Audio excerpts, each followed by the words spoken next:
106.3 FM Benin. My name is Ohis Boreme, and we all know that it has been a terrible last few days for Nigerian football and for Nigerian sports in general. For starts at the under 20 myth.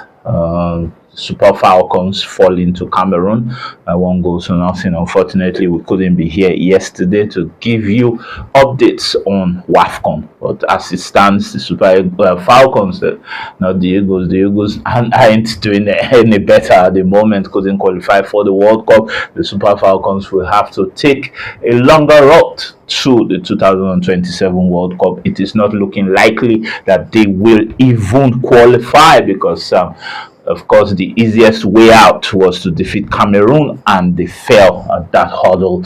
Unfortunately, Chiamaka Unadozie has deservedly gotten a lot of criticism for how she was positioned, even though that free kick was dispatched with aplomb, because it was a fantastic free kick. But the people are questioning her form and her positioning during that free kick, which effectively ended the Falcons' quest for a World Cup berth the next year's FIFA Women's World Cup. We do not know whether there will be a FIFA Women's World Cup with UEFA, CONCACAF, and Asian nations, because UEFA, CONCACAF, and the Asian Football Federation sent a stinker of a letter to the FIFA president not to stand election in March. If not, they will immediately withdraw support and everything else from FIFA. And they are also milking on having their own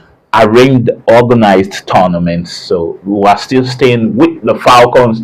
A lot of people are saying there must be a complete overhaul. What I'm talking about, people who seemingly know better than the coach Justin Madugu. We know it is easy to criticize when you're not the one playing or you're not the one managing, but sometimes there are some glaring mistakes, and they were there for everyone to see in that quarterfinal. First off, I do not think the lineup was good enough to start. Of course, we know that if Asisat Oshoala could play 7 minutes, she could have as well played the last 25 or 30 minutes. When you are a 6-time Women's African Footballer of the Year, you definitely have something to prove match after match. And of course, you may also have right of first refusal to play or to remain on the bench. So no matter what, some animals are more equal than others, and we have to understand that Justin Madugu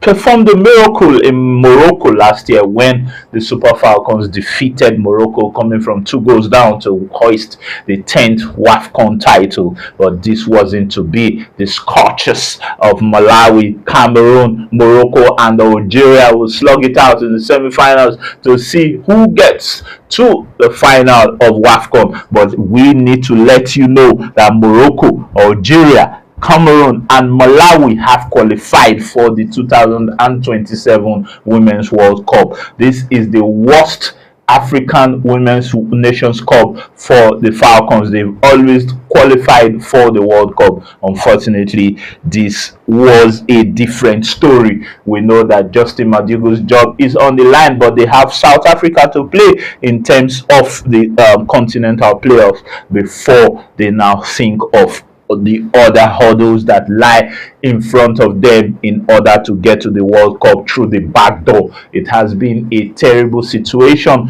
for sports in Nigeria in general as well, because in football, in athletics, only during the Commonwealth Games that Nigeria gave a good account of themselves. People are also saying, not me, I always like to quote others, that Ibrahim Gusau has no right or reason. Well, he's got the right.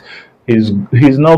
What is his resume? What is he going to say? What is his campaign manifesto? What is he going to say that will endear people to vote for him to get re-elected as the president of the NFF. Well, Amaju Melvin Pinnick did a lot, so even though he's got some criticism as well. But Gusau, on the evidence of the raw performances of the Falcons and the Super Eagles, with failure to qualify for consecutive World Cups, the men's and women's World Cup, the Super Falcons, hopefully they can go through the back door. But for now, based on results that are coming in, Gusau definitely has to have a rethink concerning getting re-elected. All right, the Super Falcons were crestfallen as expected. The likes of Michelle Alozie, Esther Okoronkwo, who was unfairly criticized for missing. Everybody misses. Roberto Baggio missed an important penalty in the 1994 World Cup final, and he was the reigning world and European footballer of the year going into that World Cup in the United States of America. So if the divine ponytail can miss when it matters most, then anybody else can miss. And we can talk about so many other people who have missed, great players, world beaters, who have missed and cost their teams in the process. Just recently, Gabriel lost an important penalty for Arsenal in the Champions League final against PSG. That does not have anything to do with the performances he put in over the course of the season. He was comfortably one of Arsenal's best players from the beginning of the season up till the end. So the best miss at times. That's why nobody is infallible. All right, so let's cut Esther Okoronkwo some slack, as well as every other member of the Super Falcons. It is no mean feat to win 10 WAFCON titles. I know they've set the standard so high, but sometimes these things happen, and a lot of analysts have come down heavy on the Super Falcons. It is what they deserve. Sometimes when you set the bar too high, it also falls down heavily on you. That is for the Super Falcons. We go straight into the FIFA problems, especially Gianni Infantino, with UEFA continuing to say Infantino is not capable of leading FIFA for another 4 years. So the elections in March next year might not have Infantino standing for election or re-election for a 4th term in office, because 136 out of 211 member nations have decided to withdraw their support for Infantino. It means that he is toast. There is no way he can survive. Let's see how it goes. He's already gotten the backing of the NFF as well as CAF in general, but that will not hold too much when push comes to shove. So Infantino has to leave, and the signs are ominous for the Swiss Italian to bow out of the FIFA presidency. He's done quite well. He's been there for 10 years, and hopefully there will be other things for him to do. But right now, the powers that be, the power brokers, the stakeholders have said Infantino cannot continue. Let's go straight into the world of tennis, where no quarterfinal could be played in Montreal yesterday because of the weather conditions. So hopefully they will be played today. Arthur Fields, Rafael Jodar, Ben Shelton, Lucho Donderi, Daniel Merida, and others. Jacob Mensik will be looking to qualify for the semi-finals. All right, we'll definitely give you updates on that. But for the women's semi-final, Elina Svitolina came from a set down to defeat Ekaterina Alexandrova 3-6, 6-0, 6-3 to reach the semi-finals of the Rogers Cup, and she will be playing Iga Swiatek, 6-time Grand Slam champion, who blazed past Dan Schneider 6-2, 6-1. This year, Elina has beaten Swiatek in on the two occasions that they have met, but Iga Swiatek is a different animal in this tournament. Let us see how it goes. For the other quarterfinal that was managed to be played, like I said, Iga Swiatek defeated Dan Schneider 6-2, 6-1. and the likes of Coco Gauff, Naomi Osaka, Belinda Bencic will be hoping to play their respective quarterfinals in order to join Iga Swiatek and Elina Svitolina in the semi-finals of the Rogers Cup. While the qualified draw for Cincinnati is out as well, the likes of Kei Nishikori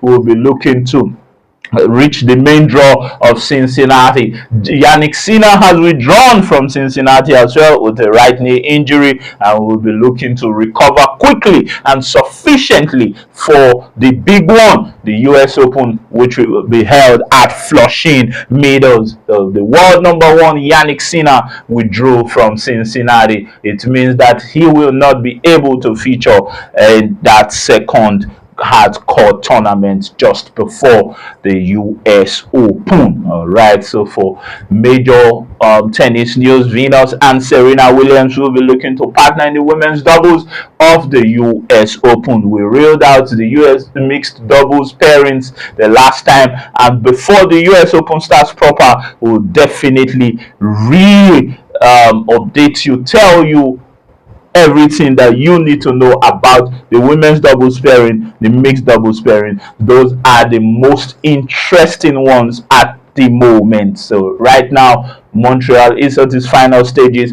Weather permitting, everything should be concluded latest Friday. Weather is causing a lot of delays and rescheduling currently at Montreal and Toronto. All right, so going forward, transfers have been going on. Romelu Lukaku will be looking to join the likes of Mason Greenwood, Guendouzi, Cengiz Under, Nathan Ake, and others at Fenerbahce. All right, so Fenerbahce definitely wants Romelu Lukaku. They are going to present a different opposition entirely to the likes of Mohamed Salah and Paul Onuachu at Trabzonspor, and Victor Osimhen, our own very Victor Osimhen, Galatasaray. A lot has been said about Victor Osimhen concerning his temperament after he flared up again in a pre-season friendly between Galatasaray and the Yellow Submarine of Villarreal. Of course, Victor Osimhen, a lot has been said about his temperament. We remember what happened at the last African Cup of Nations, and with how he fled up on Ademola Lookman for refusing to pass or whatever it was, and his temperament will continuously be called into question because that is the way he plays. He's got his heart on his sleeve at every point in time, and it is no doubt that he is a world-class player. We saw what he did at Napoli and what he has been doing at Galatasaray. Definitely one of the best strikers in the world. If you remove Mbappe, remove Haaland and Harry Kane, I do not see any other person matching Victor Osimhen today in the strikers department of the world game. All right, tomorrow is the UEFA Super Cup, Aston Villa against PSG. This is the second consecutive year that PSG will be facing English opposition in the UEFA Super Cup. PSG, we remember, defeated Tottenham on penalties in the last UEFA Super Cup, and PSG will be looking to join AC Milan 1989-1990 and Real Madrid 2016-2017 as the only teams who have defended the Super Cup in the last 50 years. All right, so if PSG finally or eventually gets it over Unai Emery and Aston Villa, of course, Aston Villa will be looking to also win their first UEFA Super Cup since 1982 when they defeated Barcelona 3-1. Let's not forget that the UEFA Europa League that they defeated Freiburg 3-0 was their first continental trophy in 44 years, and Unai Emery is definitely one of the winningest managers in European Cup history. All right, he's won so many Europa League titles when it was the UEFA Cup, and now that it is the Europa League, so he is definitely there and will pose a stiff resistance to PSG, who have agreed to sign Zion Suzuki from Parma for 35 million euros and immediately might send him out on loan to Juventus for one season. Of course, Zion Suzuki has been highly coveted by PSG PSG, and that transfer seems to be nearing completion. Zion Suzuki may become the next PSG player. Might not be an immediate uh, addition to the PSG squad because they are going to loan him to Juve, but he is leaving Parma as soon as possible. So continuing with the UEFA Super Cup, PSG will be looking to do very, very well. Aston Villa may, if they win the UEFA Cup, it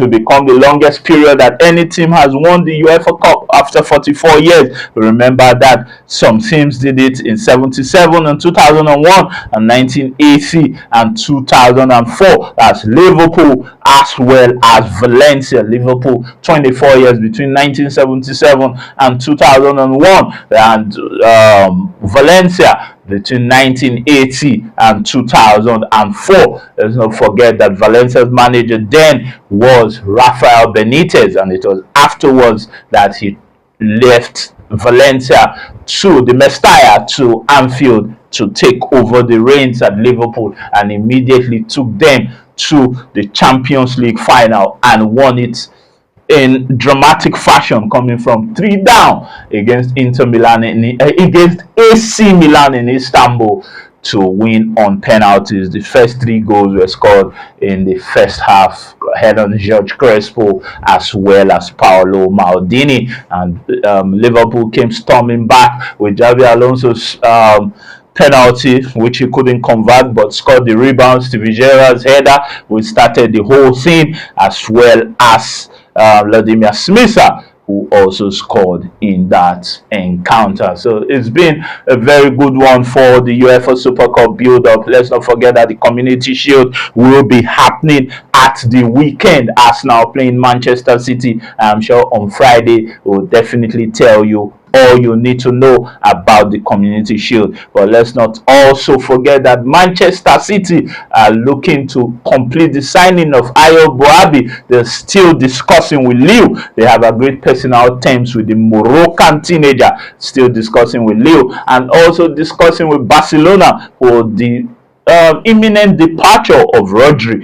Discussions are at advanced stages, but Barcelona's first bid of 45 million euros was immediately knocked back by Manchester City, of course, calling it disrespectful. Rodri is the current Golden Ball winner, won the Golden Ball at the World Cup, the award for the player of the tournament, and has completed football. We say it every time on here. He's won the Ballon d'Or, he's won the Golden Ball, he's won the World Cup, the Champions League, the Premier League, the FA Cup, the Club World Cup, everything on offer. So the Spanish midfielder was linked to Real, but since Mourinho and Florentino Perez were sluggish in their transfer or in their interest, Barcelona jumped ahead of them in the queue. Barcelona have also discussed with Cuti Romero, Christian Romero of Tottenham, but Atletico Madrid are ahead of them in that regard. Atletico Madrid will be looking to complete the signing of Cuti Romero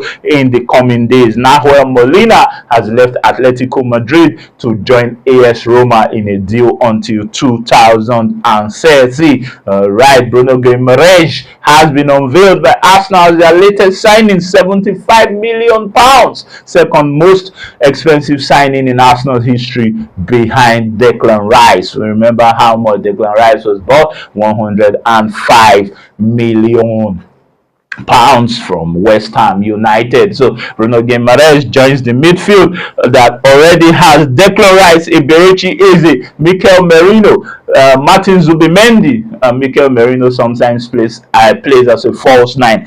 They've got their captain Martin Odegaard in the playmaker position as well. So let us see how it goes for Arsenal. But on paper, they comfortably have the most combative midfield in the Premier League. Let's not forget that Tottenham have Sandro Tonali, Matias Fernandes, Javi Simons, who is out for an extended period as well. Ronald Araujo has joined Liverpool on loan with the option to buy 55 million euros if they intend to get him off Barcelona on a permanent deal. But now he's on a 1-year loan deal at Liverpool from Barcelona. He was named club captain after Marc-Andre ter Stegen was stripped of the armband at the beginning of last season. Hansi Flick named Ronald Araujo club captain, but right now the Uruguayan is in Liverpool to continue playing with them for at least one season. He's on loan from Barcelona. Barcelona definitely busy in the transfer market.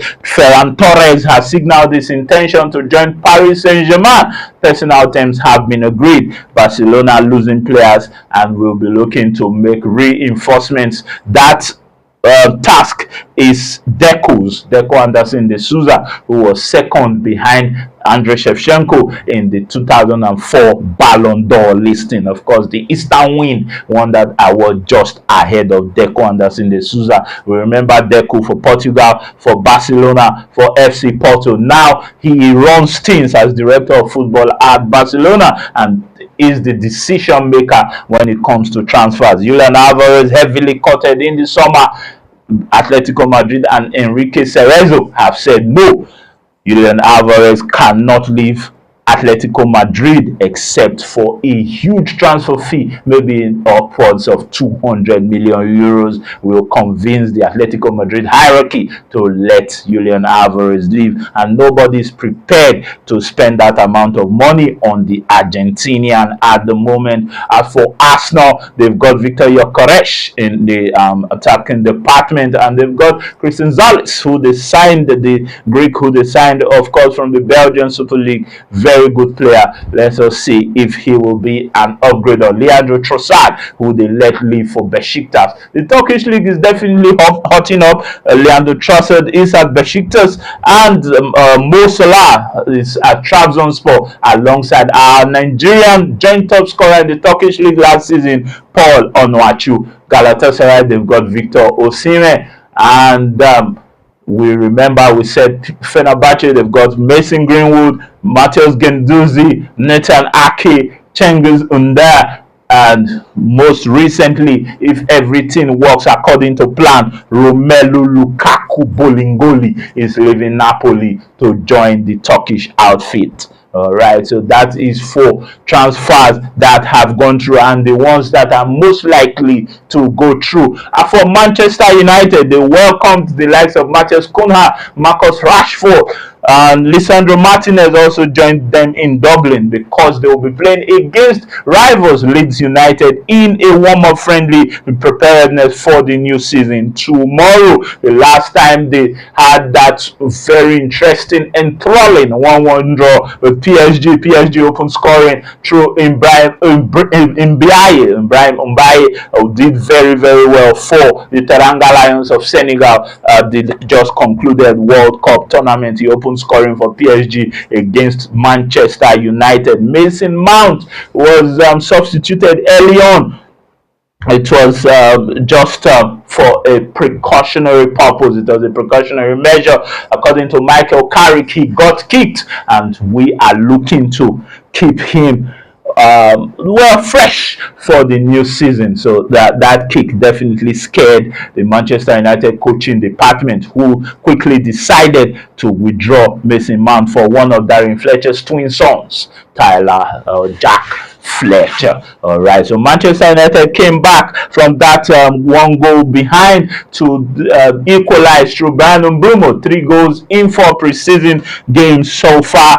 Definitely in form and firing on all cylinders. Had a very good performance, could have scored more, but for the goalkeeping heroics of Safarov of PSG and the substitute goalkeeper, because PSG had a very good game against Manchester United. Their returning stars had a part to play. Nuno Mendes, Vitinha, João Neves, Marquinhos. For PSG, they have signed Lucas Digne from Aston Villa in a €7 million deal. Lucas Digne definitely wanted to go back to France after doing very well for Aston Villa. Left Everton for Aston Villa. The 4 years there, he did quite well under Unai Emery, and that culminated in a UEFA Europa League triumph, where they pummeled Freiburg 3-0 in the final. He also featured for France in the World Cup and had a decent World Cup showing. He is now going to be the backup for Nuno Mendes at PSG. Talking about Everton, Everton had a swap deal with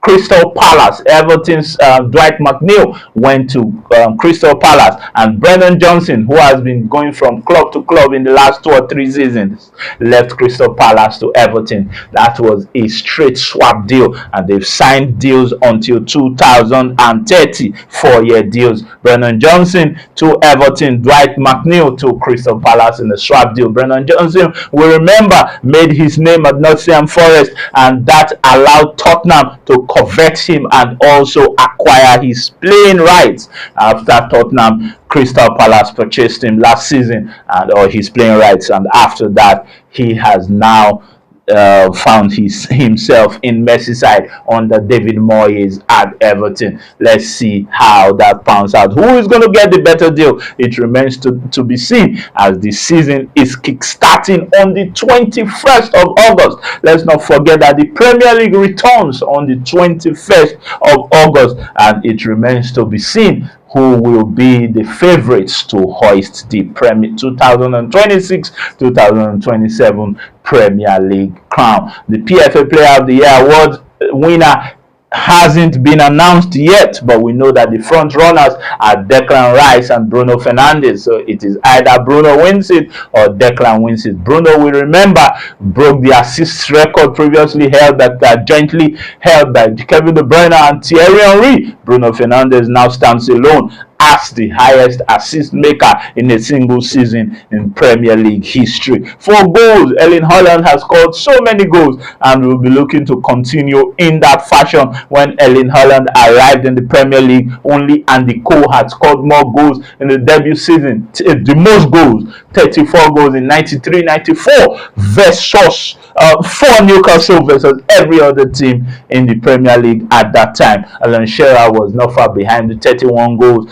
and since then nobody has scored 34 goals in their debut season. Calvin Phillips of Sunderland scored 30 Premier League goals in the 2000 season, but Erling Haaland came in 2022 and 23 and upped the scoring 36 Premier League goals under the great Pep Guardiola. Now Manchester City are under a different management, but not someone that they do not know. A familiar face, Enzo Maresca, who cut his fifth most likely very recently at Manchester City under Pep before he took over the reins at Chelsea. Of course, Chelsea and Arsenal will be grateful to the Manchester City coaching department, because Manchester City gave them Arteta and Chelsea got Enzo Maresca initially from Manchester City. He went back to Manchester City to replace Pep Guardiola as the coach there, and he will be looking to probably eclipse, which is a tall order, definitely, the accomplishments of Pep Guardiola. For AC Milan, they are winless in their preseason matches thus far, and will be playing Manchester United next. That's after Manchester United play against Leeds tomorrow. AC Milan, will remember, the new manager is the recently sacked Manchester United, not recently, but in January. Well, most recent, he was most recently at Manchester United, and before he was replaced on an interim basis by Michael Carrick before the Manchester United made it permanent. Ruben Amorim has to get back to winning ways, and it what the AC Milan will definitely be looking at life after Rafael Leao. Fenerbahce couldn't get the required contractual terms or the deal or the transfer fee for Rafael Leao. AC Milan hierarchy have insisted that it is 50 million euros minimum offer for Rafael Leao or nothing. So if you are offering any deal for Rafael Leao, the transfer fee must be at least 50 million euros for the Portuguese flying winger. Of course, very, very tricky as well. A very good dribbler, even though his end product is always questionable. But for Rafael Leao, he'll be looking to leave AC Milan. He has already said he wants to do something else, play elsewhere other than AC Milan. But he hasn't also said he can't play in Italy. But there are no willing takers yet, no interested party yet. AS Roma aren't interested, Juve, not even Como. Como decided to secure the signature of Trevor Chalobah from Chelsea, and he is their new defensive acquisition. Chelsea have to do without Trevor Chalobah for their new season, even though they still have at least 20 players to allow out of the football club. They've got so many players who have to be shipped out either on loan or on a permanent deal out of the club. Xabi Alonso has a huge task on his hands because Chelsea have kept on signing and signing without getting players out of the club. It is genuinely a season in, season out problem. It happens on a regular basis for the London club. Let us see if the West Londoners will do better when it comes to transfer activity under Xabi Alonso. Thiago Pitach was rumored to leave, was rumored to be the next acquisition at Fulham under Alvaro Arbeloa, but it seems very likely that he will remain at Real Madrid under the tutelage of the great Jose Santos Mourinho Felix. Talking about Real Madrid, a few players also returned. Marco Cucurella, Bernardo Silva, Ibrahim Konate, Kylian Mbappe, Vinicius Junior are all back at the Valdebebas, the training ground of the Los Merengue. So of Los Merengue actually. So Los Merengue will be looking at a new season with Kylian Mbappe and possibly Hendrick. Hendrick was looking to secure a loan move again, but I think Mourinho will definitely have a plan for him to be the backup to Kylian Mbappe and of course learn from the French World Cup winner, 2018 World Cup winner, 2022 World Cup finalist and 2026 World Cup semi-finalist, who is the World Cup's highest goal scorer ever. Of course, that's Kylian Mbappe. So Real Madrid, they've got a very good team. They were looking to add Rodri to their midfield, but the options are there. Bernardo Silva is there, and others. For Real Madrid, sticking with Real Madrid, Dan Hudson has taken the number 4 jersey at Real Madrid, stating that Sergio Ramos has been his idol all his life, a reference point for him, and it is an honor to wear the number 4 jersey. We remember that Hudson was overlooked by Luis de la Fuente when he was naming his squad for the World Cup, even though without Dean, Spain won the World Cup. Very, very good tournament for Spain. Other than Cape Verde, they practically rolled over everyone else. It was a very tough match against Uruguay and Belgium, but the rest, I think, they steamrolled others as expected, including France and Argentina. That final was one-sided. It was all Spain until they eventually broke the resistance of the RB Celeste, courtesy a Ferran Torres winner in extra time. So for Dean Hudson, he has decided to take the coveted number 4 shirt previously worn by the great Sergio Ramos, definitely one of the greatest defenders of all time, not just for Real Madrid or in La Liga or for Spain, but all time. I think only the likes of Paolo Maldini and Franz Beckenbauer and the recently departed Franco Baresi are ahead of this former captain of Real Madrid. All right, so that's for Real. For Barcelona, like we said before, they will be looking at reinforcements because so many players are leaving. Team captain or club captain Ronald Araujo has gone to Liverpool on a 1-year loan deal, and Ferran Torres will be looking to join Luis Enrique at PSG. So Barcelona must sign. Let's not forget that Robert Lewandowski has gone to Chicago Fire on a free transfer. Talking about leaving La Liga to Canada or the United States, Alexis Sanchez of Arsenal, of Udinese, of Barcelona, of Manchester United, of Olympique Marseille, of Inter Milan, of Sevilla has joined Club Montreal on a 2-year deal. So he's left Sevilla and joined Club Montreal on a 2-year deal. Of course, let's not forget that Alexis Sanchez will go down as one of the greatest Chilean players of all time, joining the legendary ranks of Marcelo Salas, Ivan Zamorano, Arturo Vidal, John Bussejo, and others. Jorge Valdivia, of course, is definitely among the lot. So Alexis Sanchez will be playing for 2 more years with Club Montreal. Inter Miami lost their recent game against Monterrey, and we will also mention that Lionel Messi lost his father Jorge at the age of 68, and he has since been buried, because Rodrigo de Paul scored the only goal for Inter Miami in that 2-1 loss and dedicated it to Leo Messi's fallen dad. Our condolences to one of the greatest, if not the greatest player of all time. So Leo Messi has joined the fatherless gang. Leo Messi lost his dad, and that is quite unfortunate, but life goes on for every one of us. Inter Milan, Inter Miami. Inter Milan will be looking to add players to their ranks. They won Serie A. They know that other clubs are definitely closing in. Como, for instance, under Cesc Fabregas, will mount a very important, not just they're mounting a serious competitive strike for the Serie A title, because they have definitely punched above their weight last season, getting to the continental competitions, and for the first time in their history.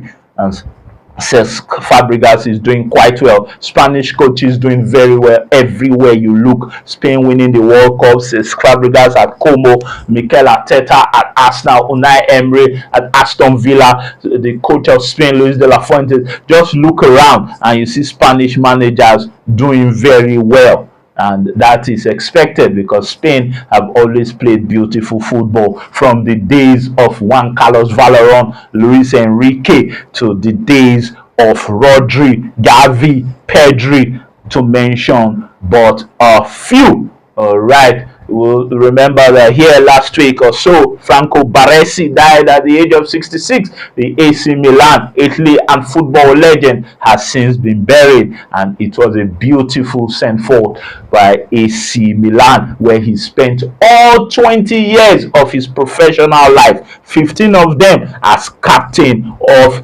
the AC Milan outfit, especially under Arrigo Sacchi and Don Fabio Capello, where they've won so many trophies. So that is very, very good for AC Milan, bidding farewell to one of their greatest ever players. They since retired the number 6 jersey. Franco Baresi, not easy, not mean feat, captain in AC Milan, the San Siro outfit, for 15 of his 20 years in the profession. 20 years, 20 seasons given to AC Milan, and 15 of those 20 seasons he captained the club. He was also captain of the Italian national team in USA 94 under the same Arrigo Sacchi. That team got to the final. He tore his meniscus 24 days before the final. It was a shocking sight when he was found starting and completing that match, and he was nicknamed Xavier France after the great Franz Beckenbauer, the libero general, the reference point of the libero role in football. So that's that for Franco Baresi. We wish him well in the great beyond. We're not there, but that's how we will send people and say, live well, may you rest in peace. and all of that. So that's for Franco Baresi. For Manchester United, we said it before that they welcomed the likes of Kobe Mainoo, the likes of Marcus Rashford, Matheus Cunha, Lisandro Martinez, Licha. It was also an incredible sight that Matthias de Ligt is back training for Manchester United after that persistent back issue that prevented him from featuring after that January match against Tottenham Hotspur. The Dutch international couldn't even go to the World Cup. Of course, that was never part of in fact, it was already decided because that back problem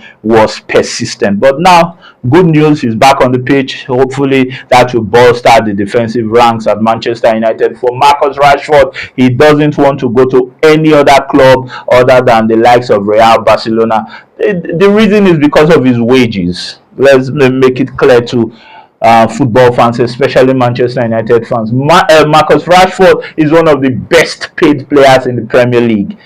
Not many clubs can afford it.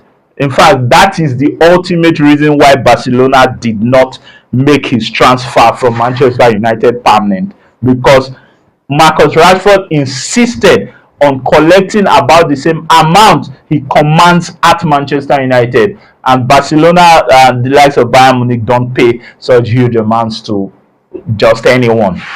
Maybe only Messi and a few others could command such, but Marcus Rashford wanted that, and he is desirous of it continuing, and only Manchester United can pay him such an amount at the moment. That is why he is still there. He has taken the number 14 jersey previously worn by Danish superstar Christian Eriksen, but now he can no longer wear the number 10 shirt. Matheus Cunha, in fact, there were rumors, rumor mongers everywhere, rumors that Matheus Cunha was going to surrender the number 10 shirt to Marcus Rashford. I was saying, no, you are not Roberto Baggio, you are not Ronaldo de Lima. With all due respect to Marcus, he's had a decent football career, but he is not Ronaldo, neither is he Roberto Baggio. So when you come back, you take any number that is available and vacant. So Matheus Cunha had a very good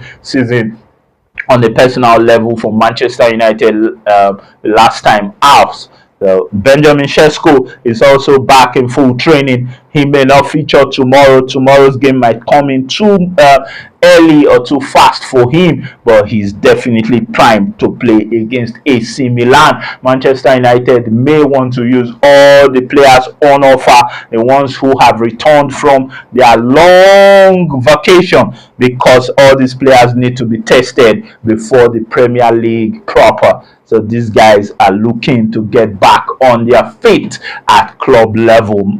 Kobe Mainoo, we remember, is fresh. Didn't play any minutes in the World Cup at all, but they said he had an injury. It was a rumor, well, a speculation. People said that's why he didn't feature in that third place match where England triumphed over Spain. But he's fresh. He didn't play no minute in that third place match, so he'll definitely have something to say against other sides in the Premier League. Hopefully, he can feature tomorrow against Leeds United. Kobe Mainoo, Matheus Cunha, Marcus Rashford as well. Hopefully, they can play tomorrow against Leeds United. Fenerbahce definitely signaled interest in acquiring Marcus Rashford, but they cannot pay his salary. They almost certainly cannot. Trabzonspor had to break the bank to sign Mohamed Salah, and they practically threw the checkbook at him, right? So I think it was even a blank check. I wasn't there, but for Trabzonspor to secure this signature of Mo Salah, they did everything possible, and they've almost gotten the transfer fee back, or the money they spent back, because they sold almost 21,000 tickets the last time I checked. So that's for Trabzonspor. When you sign a great player, when you sign a legend, definitely your tickets will start selling fast. Remember when Manchester United sold Cristiano Ronaldo to Real Madrid for £80 million as soon as he was unveiled? tickets started selling shirts. So commercial value definitely went off the roof. That's how it is for these footballers. Mo Salah, despite the fact that he's 34 years old, still commands deep respect in the football world. And Trabzonspor definitely threw their hearts in the ring. They were not desperate, they were desirous, and they were not also in urgent need, but they were the most daring of all clubs. People thought Mo Salah was MLS bound because some of these MLS clubs can pay. You don't see the likes of Robert Lewandowski, Casemiro, Thomas Muller, Son Heung-min, Son Heung-min, and Leo Messi, Rodrigo de Paul, Luis Suarez going to the MLS if they are not commanding huge salaries. So that's all it for that. Basketball, we talked about LeBron finally signing for the Philadelphia 76ers last month, joining the likes of Tyrese Maxey, VJ Edgecombe, Jaylen Brown coming from Celtic, and Joel Embiid, who prior to the arrival of LeBron James was the star man at Philadelphia 76ers. But I'm sure you definitely have to surrender the king's chair for LeBron James because actively he's the greatest basketball player. So when he arrives at your club, if you are the best before, you play second fiddle to the great LeBron. LeBron did very well at LA Lakers, won a ring from that scary duo with Anthony Davis, was bringing up the likes of Austin Reeves, and even Luka Doncic went to the Lakers with the intention of playing with LeBron for a longer period of time. But LeBron is 41 and he'll be 42 at the end of the year. So he definitely wanted a new challenge. That is why he went to Philadelphia. That is for basketball. We expect the likes of the Knicks and others to definitely do something about it as well. The Knicks, current holders of the NBA championship, a lot of people want to get it off them. It was something like a surprise, somewhat, but Jalen Brunson and the likes of OG Anunoby came up tops against San Antonio Spurs and Victor Wembanyama for the NBA championship. So this time it might be the Sixers to lose. They've got an amazing roster, a roster that commands the likes of Joel Embiid, LeBron, Tyrese Maxey, VJ Edgecombe, Jaylen Brown. Starting five, that's scary for anybody. Nobody wants to play that team on a given day. For Golden State, they've continued with the likes of Stephen Kerr and already giving Draymond Green another extension on his current contract. We remember the Golden State, that 73-9 season. They won 73 games out of 82. In basketball, that's almost perfect. And of course, they won the ring, visited Barack and all that. They've got Steph Curry. At that time, they had the Splash Brothers, Steph Curry and Klay Thompson. If Steph doesn't hit a three, Klay Thompson will. Later they brought in Kevin Durant, one of the greatest basketball players alive as well. So that has been a good story for the Golden State Warriors. Lakers, life after LeBron, will definitely have Luka Doncic, Austin Reeves coming to the fore for them. Bronny James, we all know what's going to happen, but we are still watching as events unfold. Basketball used to have the rivalry from Magic Johnson to Larry Bird, right? From that time also, Charles Barkley, Chuck, was there. Hakeem Olajuwon for the Houston Rockets at some point in the past. Will Chamberlain and Bill Russell, Kareem Abdul-Jabbar, Jerry West, and others. So it's been good. Oscar Robertson, when you talk of triple doubles, you've got Oscar Robertson, you've got Russell Westbrook, the 2017 NBA MVP. You've also got Nikola Jokic. You've got Shea Gilgeous Alexander at the OKC. So for basketball, it is interesting to see what will go on in the season that will commence as quickly as possible. What next for the Super Falcons? We started this show with the Super Falcons. We're going to end it with the Super Falcons. Well, a lot of people, including me, are very unhappy with how WAFCON ended for the Falcons. Are they still going to retain the likes of Asisa Doshoala? Some people have said, what is Francisca Odega doing in that squad? And she replied that she's dancing, but you do not just take a player there because she's a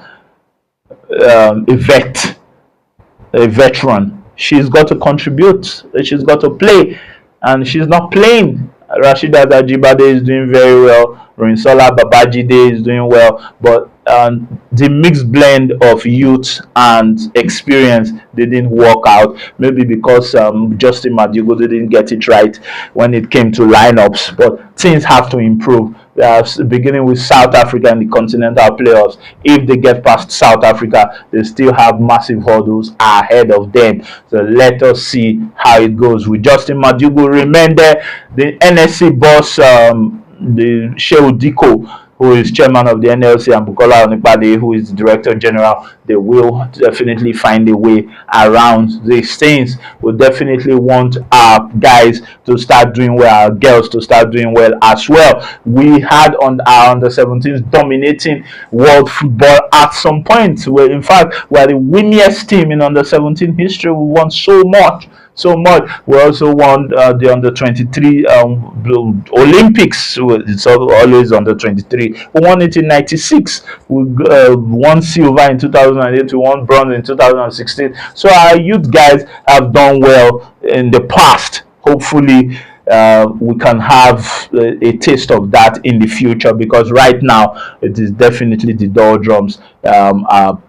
Guys are languishing. Look at the MPFL draw. It was an eyesore. That site, it wasn't a sight to behold. So there definitely have to be raft improvements all around the game. All right, let's not say too much, and people say, "Wow, witch hunting some guys," even though we really have nothing to gain from witch hunt. Let's expect that the Super Cup will be a hugely anticipated clash between Aston Villa under a Spanish manager and PSG under an equally exemplary Spanish manager too. So may the best team win. That brings us to the end of Sports Grandeur today on OJ 106.3 FM Benin. It has been a fun ride. My name is Ohis Eboreme. Enjoy the rest of your day. Stay out of trouble and be good.